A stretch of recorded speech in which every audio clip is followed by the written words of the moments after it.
talk about this Friday the 13th series, Crystal Lake. Now, this morning, this story happened to just come out. Yeah, 6 a.m. this morning.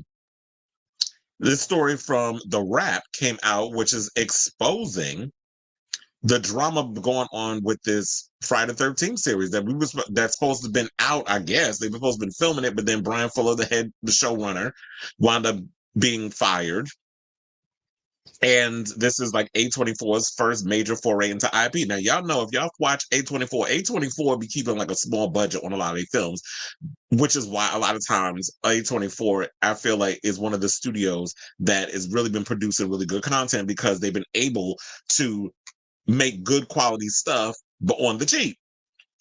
But apparently there was some that this series was the budget ballooned to $85 million. I'm like, well, damn, you should have just used that to make a freaking movie and put it out there. You probably could have made it for cheaper than $85 million. But so nevertheless, The Wrap went and posted this, and it is a full expose. So, oh, excuse me, I'm like opening the wrong damn thing. So let's get into it. You know, I was just trying to pull up a picture for context. Okay, so here we go. So it says, and then I was shocked when they said it was a big A-list, movie star, Oscar-winning movie star that was going to play Pamela Voorhees. And so that actress turned out to be Charlize Theron. They were trying to get Charlize Theron to play Pamela Voorhees. Now, that would have been interesting. I don't know if that would have been able to work out. First of all, could y'all even afford her? Because I'm sure she's expensive. So it says it was late April and Crystal Lake was starting to attract A-list talent. Charlize Theron was eyed to play Pam Voorhees in the A24 show based on the beloved Friday the 13th horror franchise set in the immediate aftermath of the drowning of young Jason Voorhees.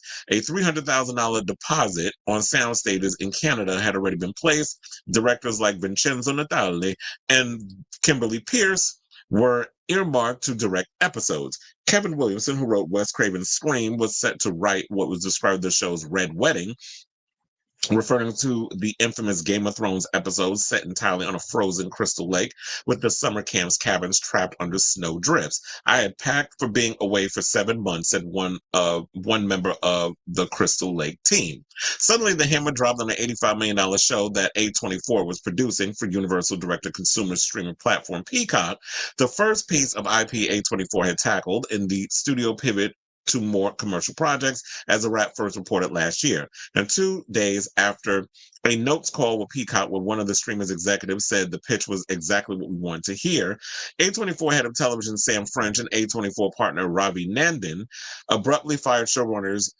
Bryan Fuller and Jim Danger Gray, according to an individual with knowledge to the conversation. Production on the show had been slated to begin in 3 months. So 3 months from April. So that would have been that basically they were supposed to start shooting the first season next month, meaning July. So it also says A24 had produced TV before, including The Curse and The Sympathizer, along with Euphoria, Beef, and Rami. Now, I'm not familiar with The Curse. I'm not familiar with The Sympathizer, but Euphoria, familiar with that show, and I liked it for what it was. Beef, also, that season 1 was everything, and I'm excited for season 2 based on what I heard. And Rami was a pretty good show too, even though a lot of people really wasn't watching it, but Rami was a good show over on Hulu. And this decision, which effectively halted development on what was meant to be the first new piece of Friday the 13th visual media, aside from some video games, since New Line Cinema released a feature film remake in 2009, shocked those close to the series. So what the hell happened? It says Crystal Lake was played by inexperienced production executives making questionable decisions, problems with the show's writing staff, and conflicts between showrunners and executives, according to several Crystal Lake team members who spoke to The Wrap. There are divergent accounts of how far the show was over budget. At the same time, studio insiders suggested to The Wrap that the show unraveled mostly because of Fuller and Gray. And so to touch on that a little bit, it's just like, how are you putting together a show where you have production executives making decisions when they don't understand what the hell's going on? If you're inexperienced, y'all should not be working on a franchise like Friday the 13th. I don't even think that y'all should be complicating a IP like Friday the 13th. It's basically have Jason going through the woods killing people. Just make the camp counselors, campers, whatever you want to do, just give them some sort of meat on the bone in regards of the character development. So that way it hurts even more when Jason got to hack their asses up, or Pamela, whoever y'all was going to plan on being the killer. Because if this happened shortly after Jason drowned, then this is going to be something that took place in the 50s or something or another. Then they could have done it that way. So it says A24 declined to comment on the wrap for this story, but a source close to A24 said the studio has made television with complicated people who we love. That's the background of the company, people with strong visions. About Crystal Lake, the source says the studio didn't feel confident and had to pull the plug. But one Crystal Lake insider put it differently, saying it felt like everybody on the Bryan/Jim side were trying very hard to make the show. A24 felt like they were doing everything they could to not make the show.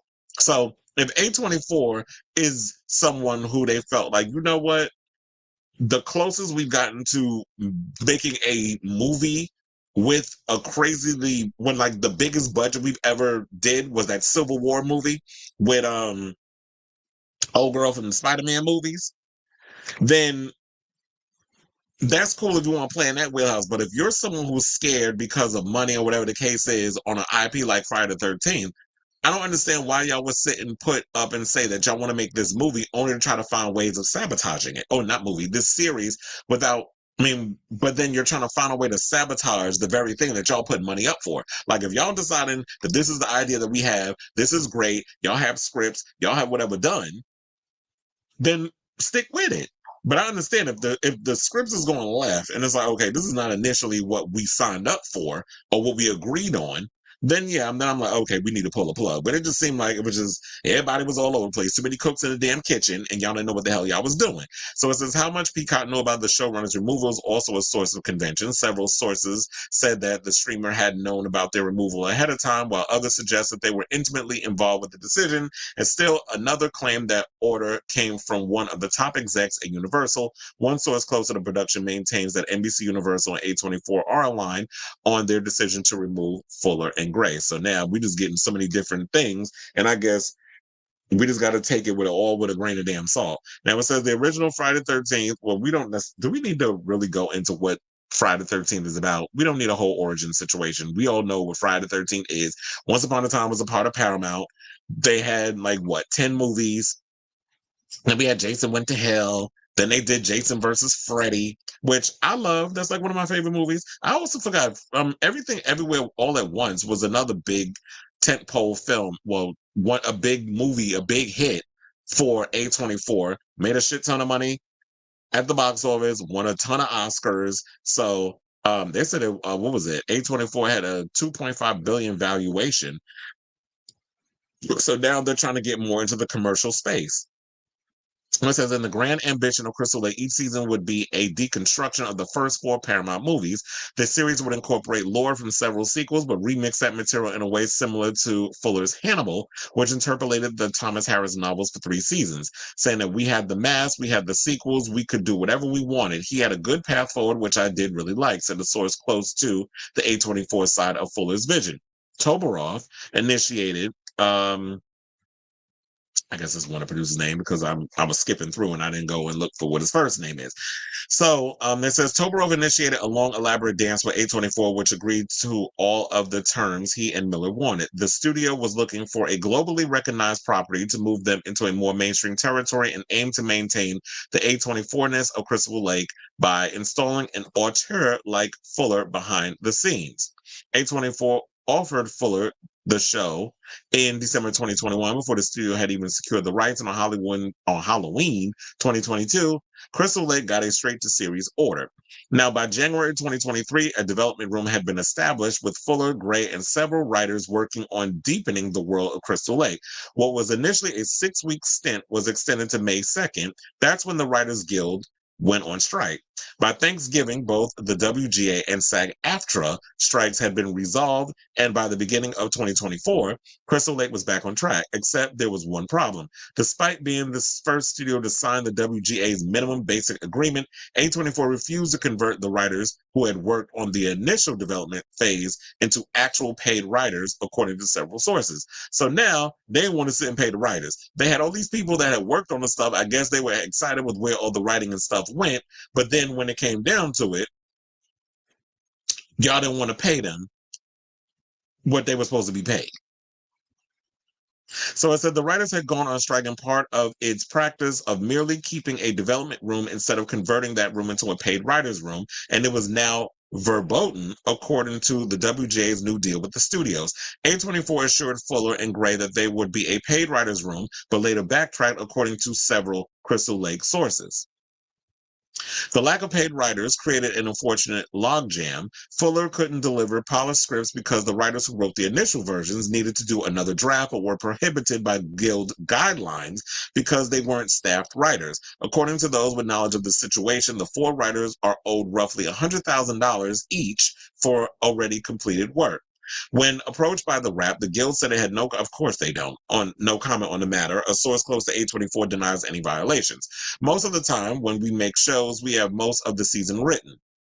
That's what I was thinking. I'm sitting there thinking, like, when you make a show, you're supposed to have the stuff written already. Like, what the hell is what the hell went wrong? It's like y'all be trying to find ways to cut corners and not pay writers what they're supposed to be paid. Because if they ain't on the page, they ain't on the stage, as they always say. So it says most of the time we make shows, we have most of the season written. This is what a source that's close to A24. You figure out how to get there. We just weren't getting there. Those close to the project on the A24 side said Crystal Lake fell behind on producing scripts, which impacted the entire production. Several other sources rebutted the claim and said not only was the production moving ahead as promised, it was actually ahead of schedule. Really? A24 also argued that Fuller and Gray with Fuller and Gray over the scripts. A24 would say the writer's room is Jim and Bryan's living rooms. Their thinking was, well, we've gotten so far without them, said one member of the Crystal Lake team. One person on a call between Nandon and Gray described Gray as adamant and obstinate, a puppet for Bryan, saying he knew we were right and he was powerless. Several others denied this depiction of Gray. An individual close to A24 said Fuller was too busy working on his upcoming movie Dust Bunny to pay attention to Crystal Lake. This has happened to him before on Star Trek Discovery and American Gods, 2 shows Fuller exited over budget concerns. Crystal Lake producers said that the production was unaffected by Fuller's feature duties and that he also wrote 2 Crystal Lake scripts while in post-production on the movie. And this is why I don't understand why y'all would continue to work with someone who really doesn't want to give 110% to the project that they signed on to do. Because if he has this reputation of once upon a time being a part of Star Trek Discovery and once upon a time being a part of American Gods, but then you're not necessarily giving 110% to those projects that you should be focusing on. Because if I'm assigned to be a showrunner on a show, that is where my primary concern is. I don't give a fuck about doing no movie on the side or whatever the case is if I cannot be able to split my brain and do both.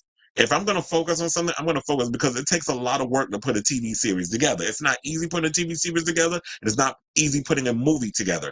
And to me, I believe this part because I've been paying attention with the fact that you really did not see Bryan Fuller talking a lot about the Friday the 13th series. There were a lot of people asking about it. I would go on Bloody Discussing and they were doing reports, and there were other horror movie pundits that were talking about Friday the 13th, but I never really saw people out here really speaking on, or people from that franchise, including Bryan Fuller, talking about it. He was always referencing Hannibal. I'm like, Hannibal ain't been on TV in years. Why are you still talking about that damn show? Yeah, the show was what it was when it was on NBC, and I like what you did with it for the 3 seasons that you had, but quiet as it's kept, move on. Like, the show is done. You did what you did with the show. NBC did what they did in regards of promoting and not really promoting the show.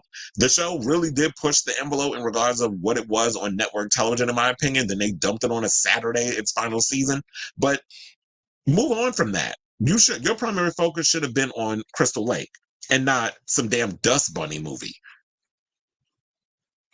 But anyway, it says a source close to A24 maintains it was Fuller who did not want an actual writer's room. I believe it. And then they would have hired the writers on if the show wasn't so over budget. It was never like it was never happening, said one source close to the production of the A24 side. It was just purely how does it look?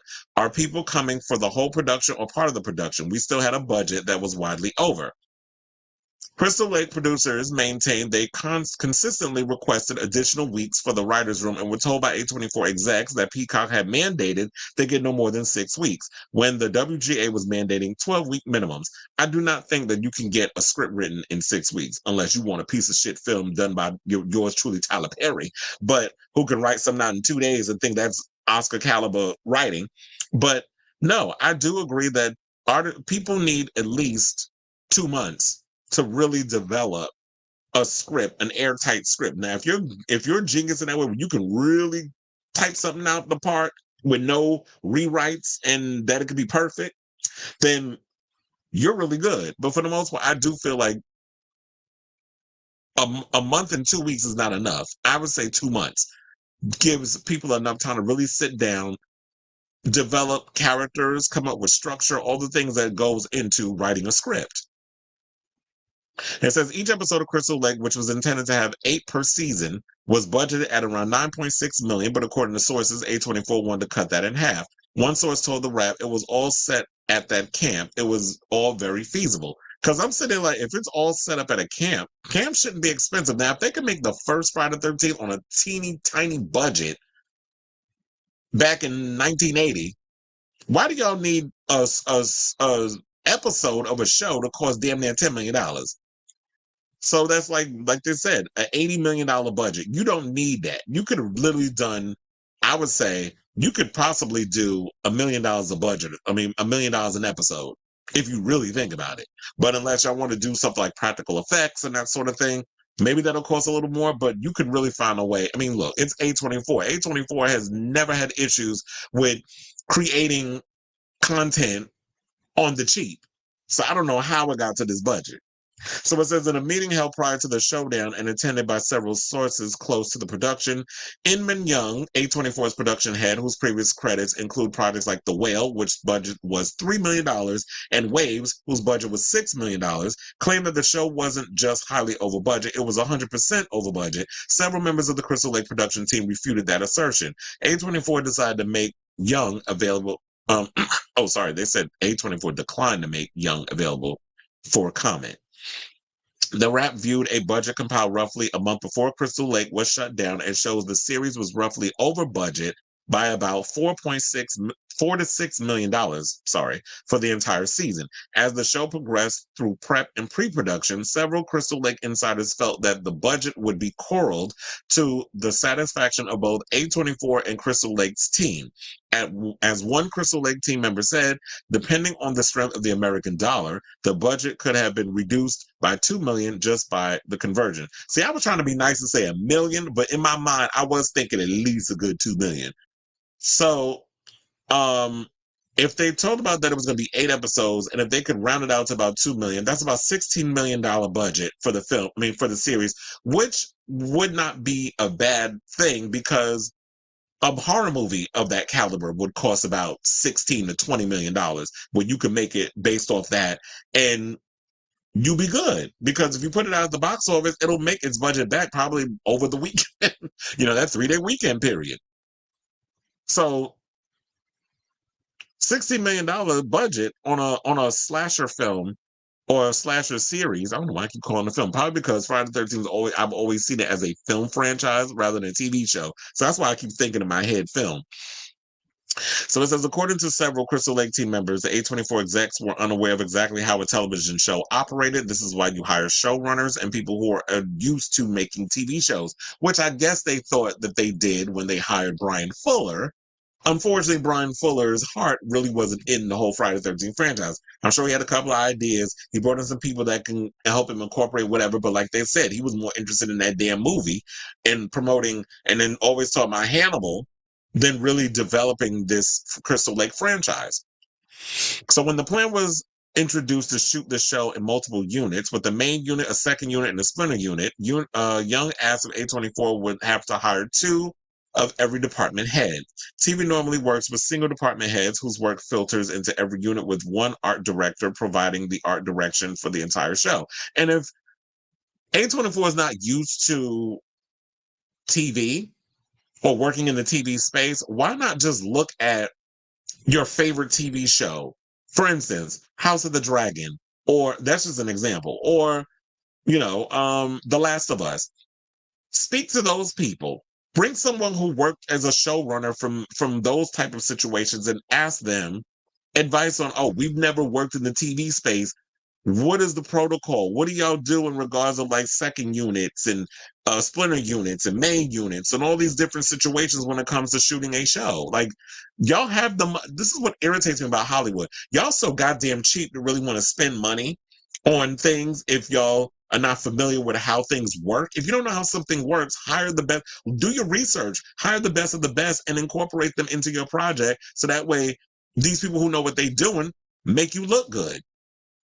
But why do that, right? When you want to cut corners and not want to pay people. So if you're and it says, if you're the production executive on Red Rocket and you suddenly are on this, you're flabbergasted. This is what one Crystal Lake member said, referring to A24's 2021 film with a budget of just 1.1 million. And that was, Red Rocket. A source close to the project refuted this, suggesting that A24 had just come off the Sympathizing HBO series that had 1.5 times the budget of Crystal Lake.